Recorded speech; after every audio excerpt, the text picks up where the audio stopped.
नमस्कार। Online class में आपका स्वागत है। मैं हरिश्चंद्र सिंह, कक्षा 10 गणित विषय में त्रिकोणमिति का परिचय। हम आज इस अध्याय का कुछ मुख्य बिंदुओं के द्वारा अध्ययन करेंगे। इन मुख्य बिंदुओं से हम अध्याय को आसान बनाने के लिए हमने इन मुख्य बिंदुओं को लिया है। ये प्रमुख बिंदु हैं।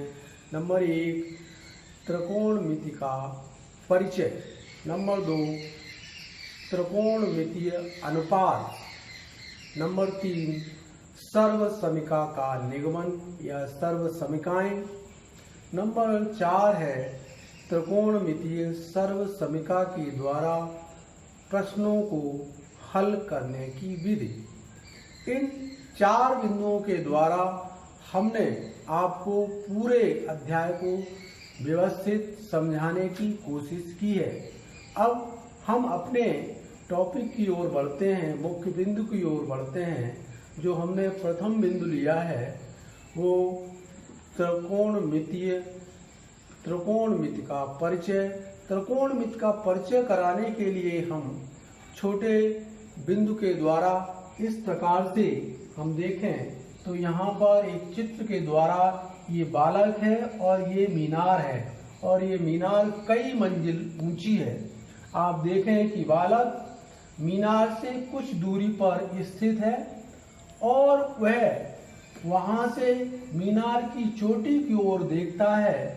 तो इस तरह से चोटी की ओर जब देखता है तो उसे इस चीज का ज्ञान नहीं होता कि बिल्डिंग कितनी ऊंचाई पर है। अर्थात बालक उस ऊंचाई को ज्ञात करने के लिए एक आकृति की रचना उसके मस्तिष्क में आती है। जो आकृति आप भी देख रहे होंगे कि यह आकृति, यह चित्र क्या बनता है, एक त्रिभुज के आकार की आकृति बनती है। यह त्रिभुज के आकार की आकृति के जो आकलन किया जाता है उस आकलन को गणित में त्रिकोणमिति कहते हैं। त्रिकोणमिति के द्वारा किसी वस्तु की दूरी को ज्ञात करते हैं। अर्थात उस दूरी को ज्ञात करने के लिए गणित की एक शाखा जिसका नाम है त्रिकोणमिति, त्रिकोणमिति के द्वारा इस बिल्डिंग की ऊंचाई और दूरी ज्ञात कर सकते हैं। अर्थात त्रिकोणमिति की आवश्यकता इसीलिए पड़ी क्योंकि इससे विभिन्न ऊंचाइयों की दूरी को ज्ञात करते हैं। गणित की यह प्रमुख शाखा है और इस शाखा के द्वारा किसी भी दूरी की ऊंचाई ज्ञात की जा सकती है। इसी के आधार पर एक छोटा सा उदाहरण और है। एक बालक जो ओ स्थान पर खड़ा हुआ है उससे कुछ ही दूरी पर एक गुब्बारा जो पृथ्वी से ऊपर की ओर उड़ रहा है उसकी पोजीशन, उसकी स्थिति को हमने ए के द्वारा दर्शाया है। जैसा कि आप देख रहे हैं, बालक वहां से ओ बिंदु से देखता है। ओ बिंदु से जब बालक देखता है तो आपने देखा होगा कि जब बालक किसी गुब्बारे को उड़ाता है तो प्रसन्न होता है।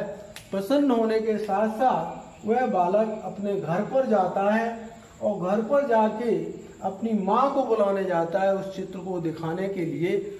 और चित्र को जब दिखाने के लिए जाता है तो कुछ समय लग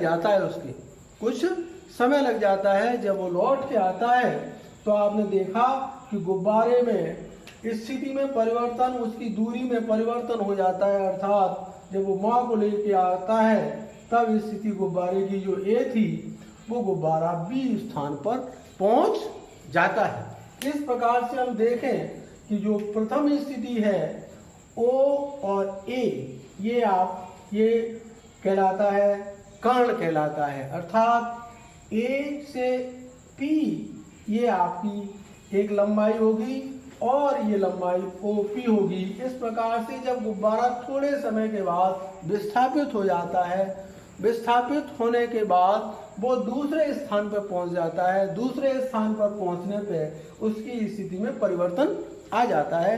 तो परिवर्तन आने के साथ साथ एक त्रिकोणमितीय स्थिति बन जाती है, अर्थात 3 भुजाओं की स्थिति बन जाती है।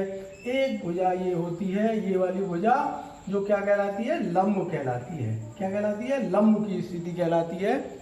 और ये भुजा यहाँ से यहाँ तक ये आधार की स्थिति कहलाती है।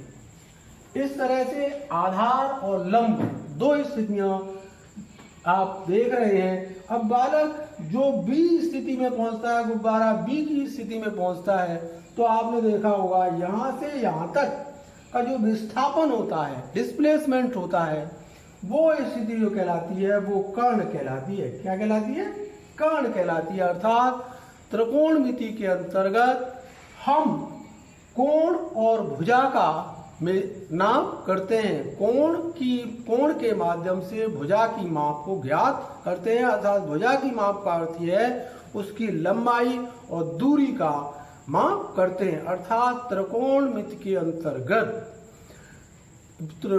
अंतर्गत भुजा के माध्यम से दूरी का ज्ञान हम प्राप्त करेंगे या करते हैं। इस तरह से ये आप दैनिक जीवन में इनके उदाहरणों को देखते हैं। त्रिकोणमिति वास्तव में क्या है, त्रिभुज के कोणों और भुजाओं के बीच जो संबंध होता है उनको एक गणित की भाषा में उसको मापने की एक गणितीय विधि है जिसको कहते हैं त्रिकोणमिति। त्रिकोणमिति के द्वारा ही पहले पूर्व में, आज से कई वर्षों पूर्व में खगोल शास्त्री और वैज्ञानिकों ने पृथ्वी से ग्रहों तथा अन्य भागों की दूरी को ज्ञात करने के लिए प्राप्त किया था। इस प्रकार से हम देखें कि त्रिकोणमिति का उपयोग पूर्व समय में भी इसका उपयोग किया जाता रहा है और इसका उपयोग दूरी को प्राप्त करने के लिए, गणितीय विधि से दूरी को प्राप्त करने के लिए किया जाता रहा है। आज वैज्ञानिक समय के आधार पर भी इस त्रिकोणमिति का उपयोग किया जा रहा है और गणित में तो किया जा रहा ही है, किंतु इसका प्रयोग विज्ञान इंजीनियरिंग में और इसकी टेक्नोलॉजी में भी इसका आधुनिक तरीके से इसका उपयोग किया जाता है। त्रिकोणमिति को अंग्रेजी में ट्रिग्नोमेट्री कहते हैं, हिंदी में कहते हैं ट्रिग्नोमेट्री कहते हैं।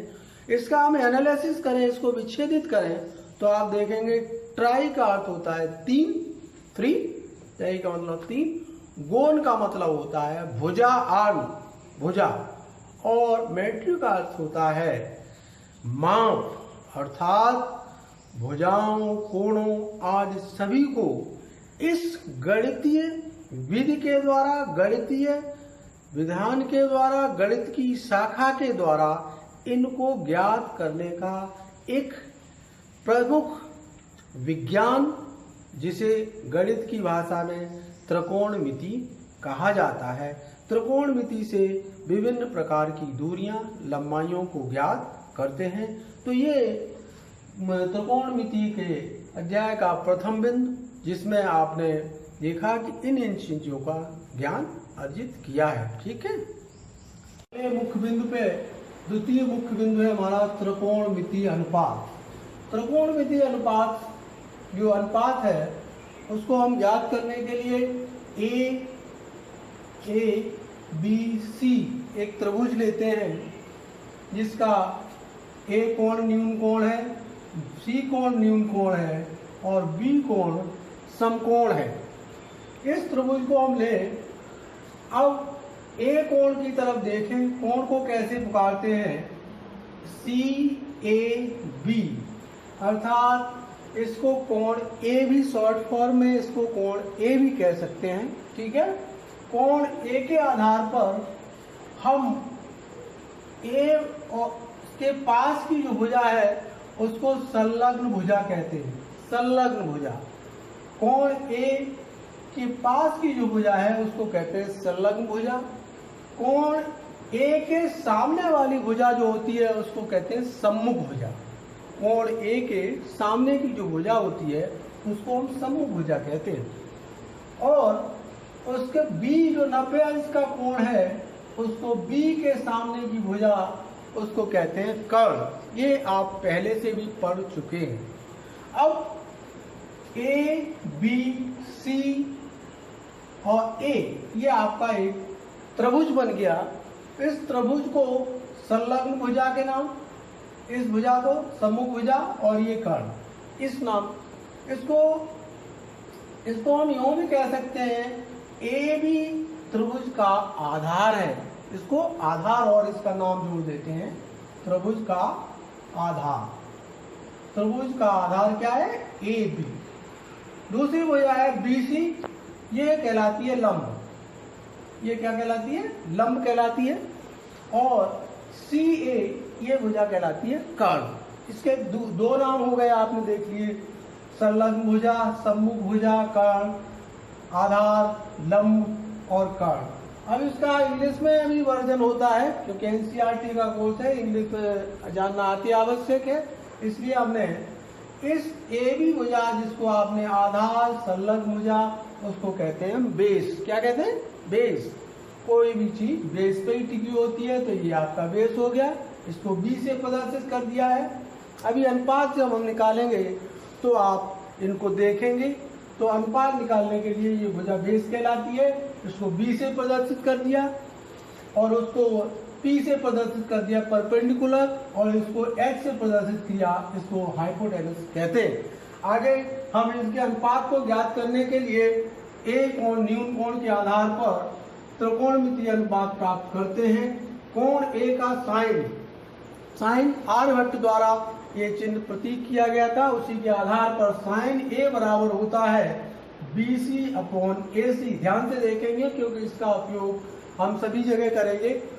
BC यहाँ पे देखें, BC यानी P, या इसको कहते हैं लंब या सम्मुख भुजा।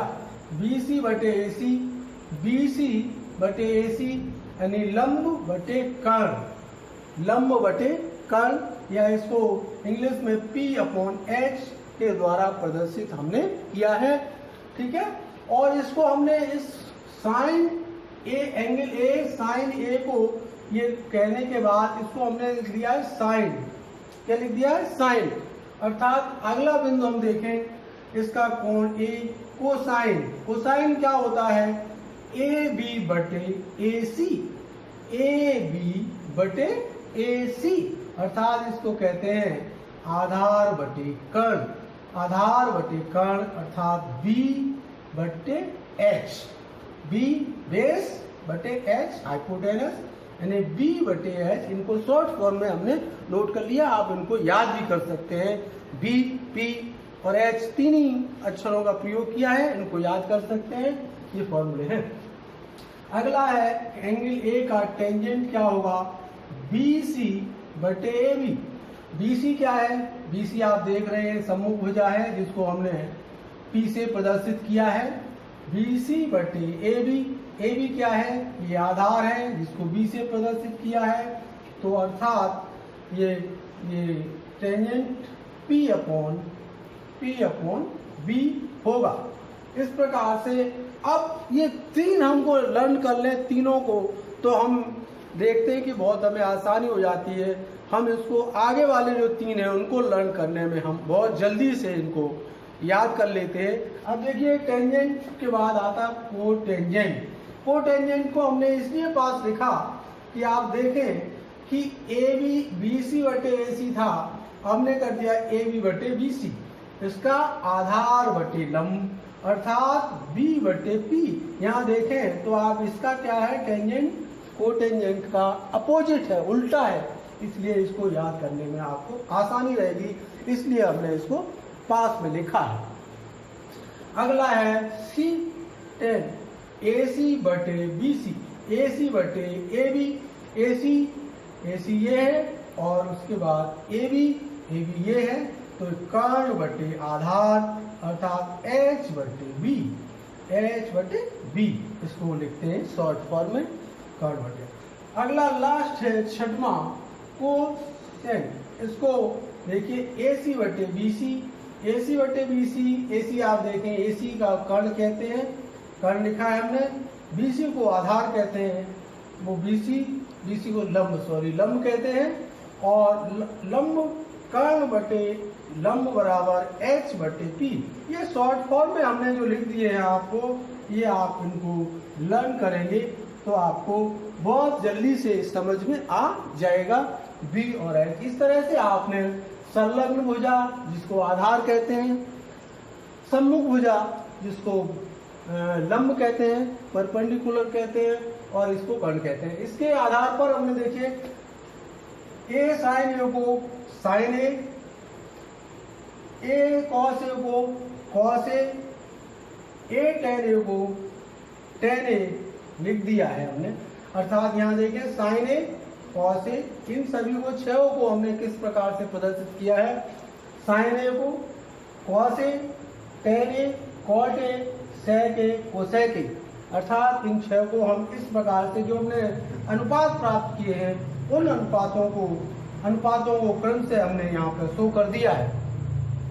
अब एक चीज और ध्यान योग्य है कि इसमें sin A का व्युत्क्रम cosec A होता है। ये ध्यान रखना, आप प्रश्नों में इसको प्रयोग करेंगे। sin A का व्युत्क्रम cosec A होता है, cos A का व्युत्क्रम sec A होता है, और tan A का व्युत्क्रम cot A होता है। ठीक है, ये तीन व्युत्क्रम हमने बता दिए। उसके बाद कभी कभी भ्रमित हो जाते हैं बच्चे भ्रमित हो जाते हैं कि सर sin A का होल स्क्वायर करें तो इसका अर्थ क्या है। तो मैंने आपको समझाने की कोशिश की है कि sin A का स्क्वायर करें तो उसका अर्थ ये होता है, ये A मीन्स यहाँ पे एंगल है, साइन का स्क्वायर होगा A का स्क्वायर, ऑटो कर दे। cos A का स्क्वायर करें तो cos स्क्वायर इस तरह से लिखते हैं, tan A का स्क्वायर करें तो tan स्क्वायर इस तरह से लिखते हैं। ये बच्चे बहुत भ्रमित हो जाते हैं कि सर ये इसका स्क्वायर करें, एंगल का स्क्वायर ऑटो ये सिद्ध करता है साइन स्क्वायर A। कभी कभी बालक और भी साइन इंटू A ऐसा नहीं होता है, साइन इज ए प्रोडक्ट, दोनों साथ हैं, अलग नहीं है, गुणा नहीं हो रहा उनका।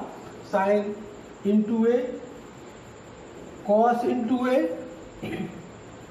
टेन इंटू A ऐसा नहीं होता है। हमने यहाँ पे क्रॉस लगा दिया हुआ है, यदि कहीं कोई लिखता भी है तो आप ये गलत समझेंगे, ये गलत है। ठीक है, अगले हम इन्हीं के आधार पर एक छोटा सा प्रश्न लेके हम आपको हल कराएंगे कि ये प्रश्न हल करें कैसे। तीसरे बिंदु की ओर बढ़ते हैं। तीसरा बिंदु है त्रिकोणमितीय सर्वसमीकाएं। त्रिकोणमितीय सर्वसमीकाएं, आइडेंटिटी, ट्रिग्नोमेट्रिकल आइडेंटिटी को प्रदर्शित करने के लिए, परिभाषित करने के लिए, समझाने के लिए हमने आपको एक त्रिभुज ABC लिया है। ABC हमने आज से पहले आपको बता दिया, ये आधार होता है, ये लंब होता है, ये कर्ण होता है।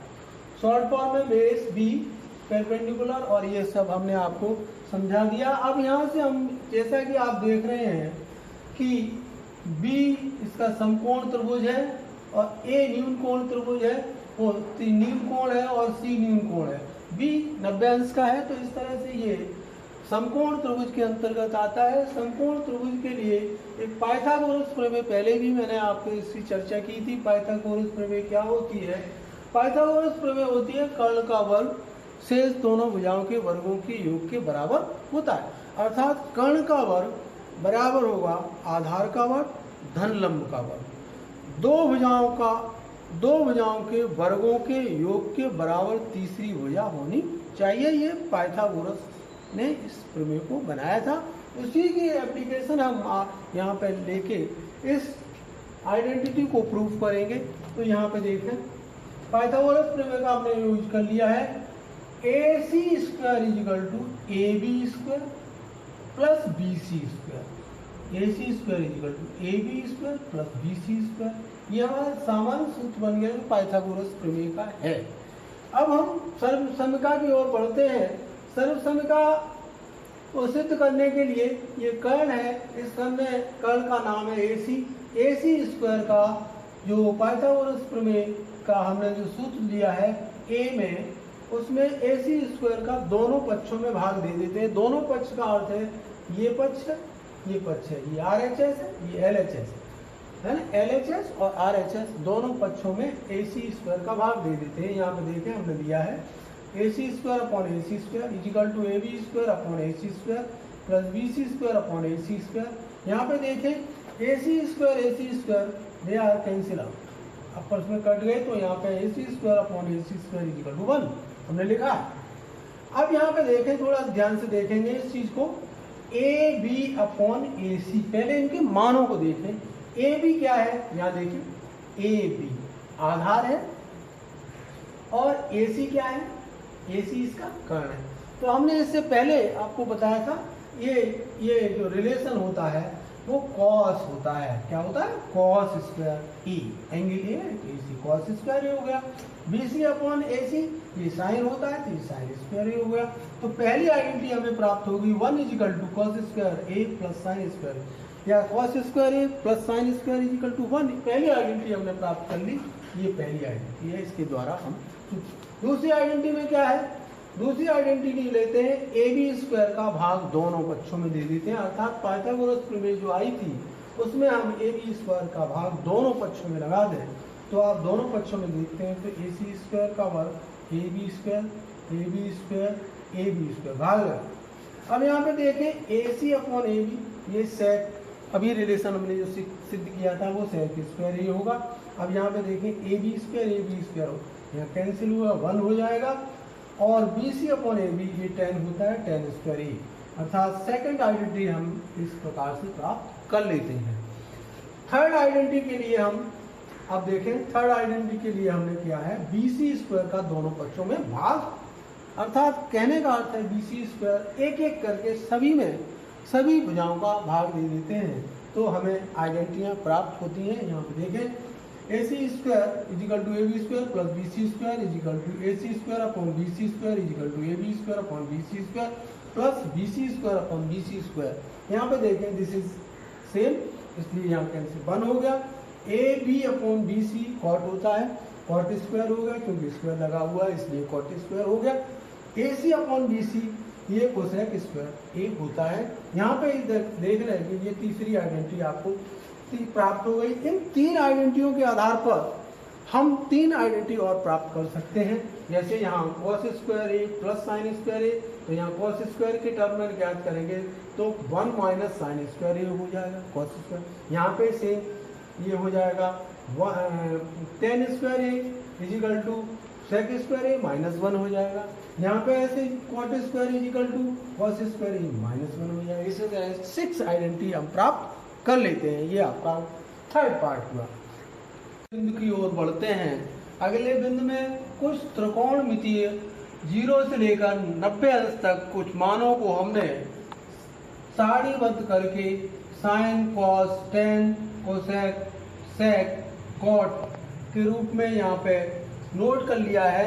आप भी इस सारणी को नोट करके याद करेंगे इनको।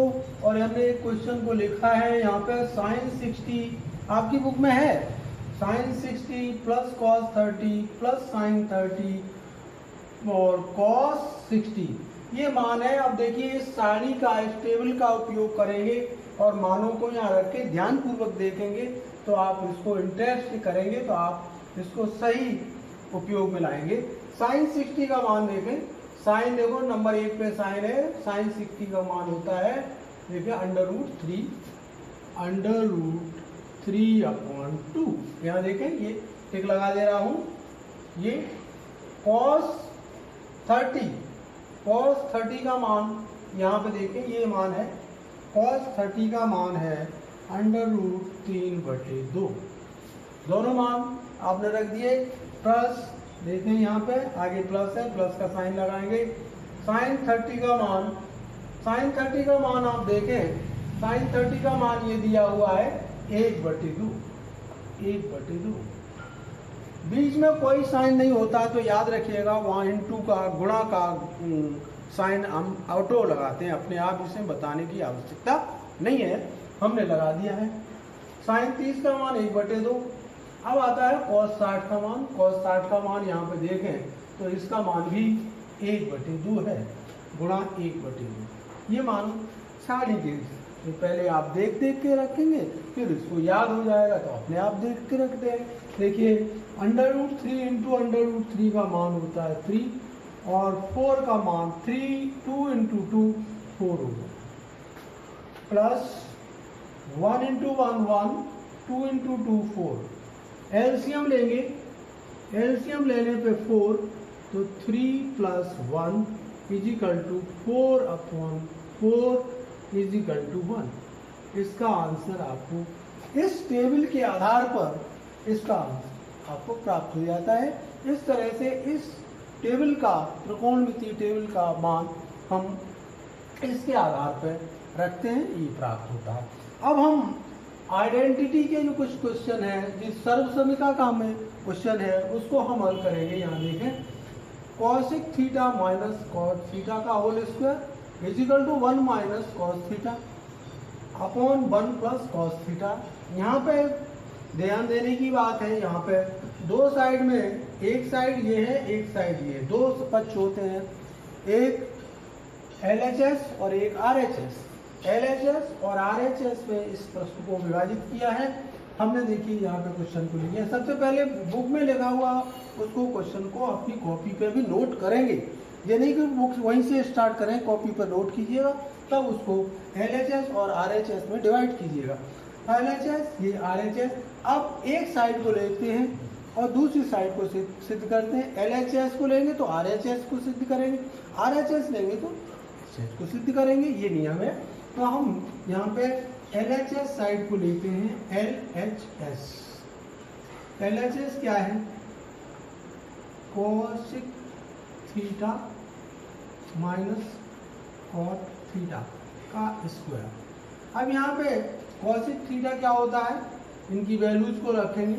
Cosec theta equal to cosec theta equal to 1/sin theta. जो यूज करते हैं उनको यहाँ राइट हैंड साइड में लिख लेते हैं, और cos थीटा को cos थीटा बटे sin थीटा ये लिखते हैं, यही है। यहाँ पे इसका यूज करेंगे तो ये होगा 1/sin theta minus cos theta upon sin theta. इसका स्क्वायर है तो यहाँ पे भी आप स्क्वायर लगा देंगे। इसको स्क्वायर लगाने से क्या होता है, देखिए 1 माइनस कॉस थीटा ये स्क्वायर हो गया अपॉन 1, यहाँ देखिए यहाँ होगा आपका साइन स्क्वायर थीटा। यहाँ देखें साइन और साइन स्क्वायर थीटा। अब आपको ध्यान है, अभी मैंने बताया था 1 is equal to cos square theta plus sine square theta. 1 is equal to cos square theta plus sine square theta. 1 पहली आइडेंटिटी का यूज करेंगे तो sine square theta is equal to sine square theta is equal to 1 minus cos square theta. प्रथम identity करते हैं, पहली identity आपने देखी थी 1 is equal to cos square theta plus sine square theta. Sign square theta यहाँ पे है तो यार sine square theta is equal to 1 minus cos square theta. यहाँ पे इसको रख देंगे, ये होगा 1 माइनस कॉस थीटा और ये 1 माइनस कॉस थीटा।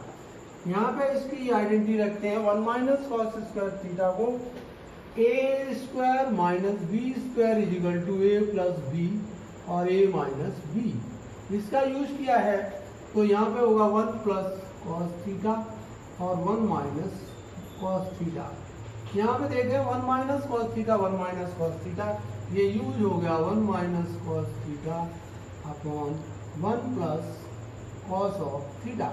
यहाँ पे आप देखें LHS बराबर होगा RHS, ये दोनों एक दूसरे के कैसे हो गए, फिजिकल टू बराबर हो गए। अर्थात सर्वसमका का यूज प्रयोग हमने प्रश्नों में किया है। इस तरह से आप, यदि आपको कोई प्रॉब्लम आती है तो हमसे पूछ सकते हैं। धन्यवाद।